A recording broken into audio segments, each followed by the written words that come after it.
In today's video, I'm going to show you why, when it comes to real estate investing, bigger is actually better. When you know how to calculate return on investment, you get really great insight into how effective and efficient a real estate investment is. So in today's video, I'm going to break down how you calculate cash-on-cash return to know whether or not the money that you are putting into a project is going to yield a good investment and over what period of time. Now, keep in mind that cash-on-cash return is just one type of investment analysis. It's not the be-all, end-all, and there are certainly other ways to look at whether or not a real estate investment is actually good or an efficient use of money. But it is a super quick way to understand at a very basic level whether this is an investment that you should be pursuing. So let's get into it. Okay, so the first thing that you need to understand about cash-on-cash return, it is a very basic calculation looking at how much cash you are having to put in upfront compared to how much you will be getting in profit throughout the year. And it's a pretty simple percentage calculation. But in order to be able to calculate it,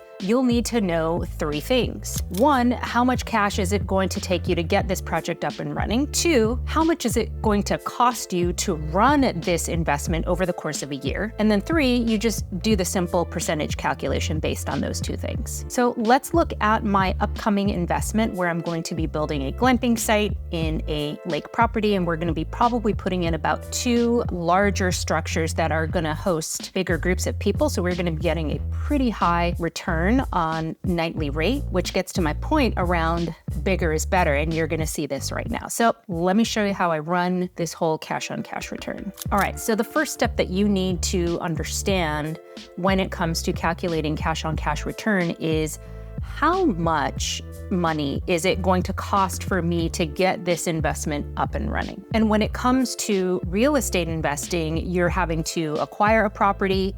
In my case, I'm also having to build a property, and then because this is a short-term rental, we're having to furnish as well as landscape and put in some furniture. And so all of that is going to cost money, so that is going to factor into all of my upfront cash. So let's take a look at that first. All right, so what I have here, this cell that I have highlighted is asking price. And essentially, this is our all-in cost to build 2 of our larger glamping units. I think we're going to be all in at 1.25 million, and that's going to include the structures, that is going to include the landscaping as well as the pool and the outdoor stuff that we're putting in. We are going to be getting a loan for that, so that is going to require a 20% down payment, so that cash is $250,000, and then we're estimating about a 3% closing cost, which will be $37,500. And so when you factor all of that in, that is $287,500, and that is the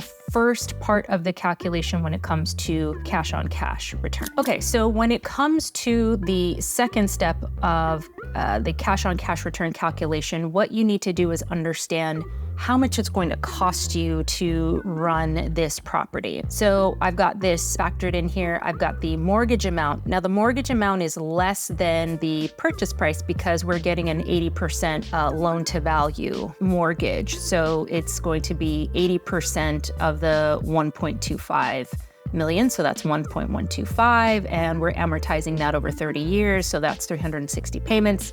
I'm estimating an 8.325% interest rate, which is where interest rates are hovering as of, where are we, March of 2024. So the principal and interest cost is going to be $8,500, estimating $500 per month for property taxes, which over a year, amortized over a year, $6,000. Similar with insurance, estimating $800 a month, so amortized over a year, that's $9,600. I should probably take that out because PMI is the insurance you need when you have less than 20% down on your mortgage. But I think I have it factored as something else, but I don't know, I can't remember right now. But for now, let's just leave it in. Why? Because this build could certainly go over. So having a $6,000 a year buffer in my mind is good, because it could always be cheaper, but at least I have that $6,000 built in. So I'm gonna let it go. Supplies I have at $500 a month. That would be about $250 per structure. Monthly, I have here our property management software,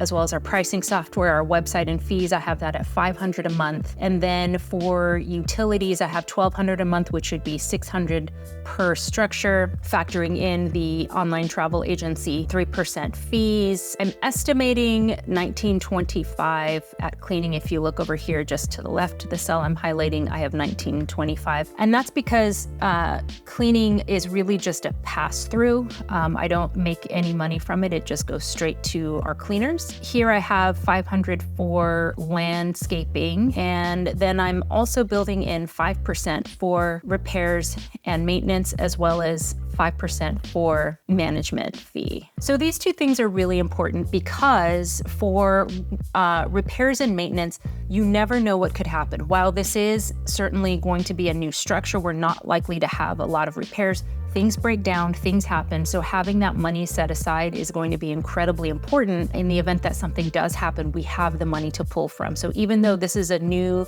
building, I highly recommend for those of you building new structures, you set aside at least 5% for repairs and maintenance. And then I've got 5% for a management fee. We are not outsourcing management. We are managing it ourselves, but we are going to pay ourselves for managing because lesson learned, I manage all of our other properties and do not get paid for it. And you know what? It hurts a little bit. So build in the money to pay for yourself. So you can see down here, this spreadsheet will total everything. We've got the monthly expenses and annualize those expenses here.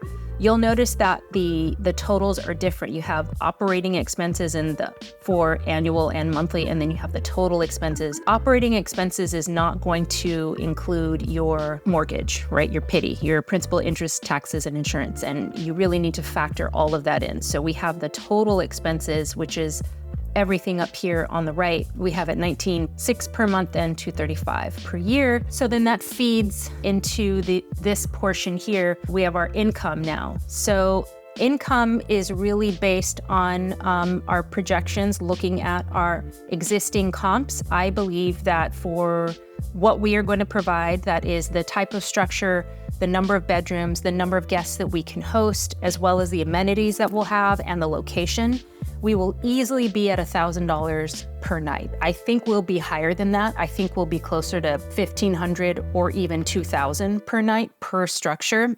I feel really comfortable estimating at $1,000 per night based on the existing comps. All of the comps tell me that occupancy rates will range from 50% to 70%, with the more popular units hovering between 60 and 70%, which is why I chose this middle number here for 65%. So I am estimating $1,000 per night per structure. We will have 2 structures at 65%.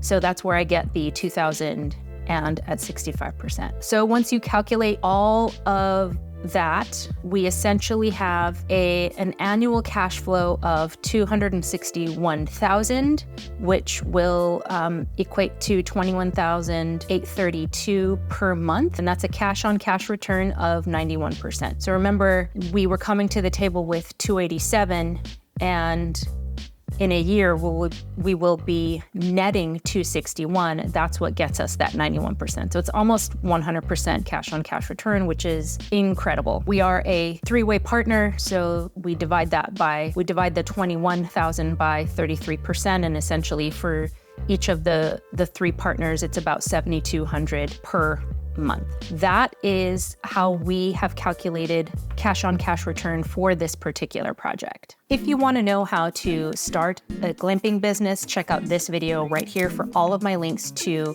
furnish and decorate your glamping site as well as launch it. Check for the links down below. Thank you so much for watching today's video. Bye-bye.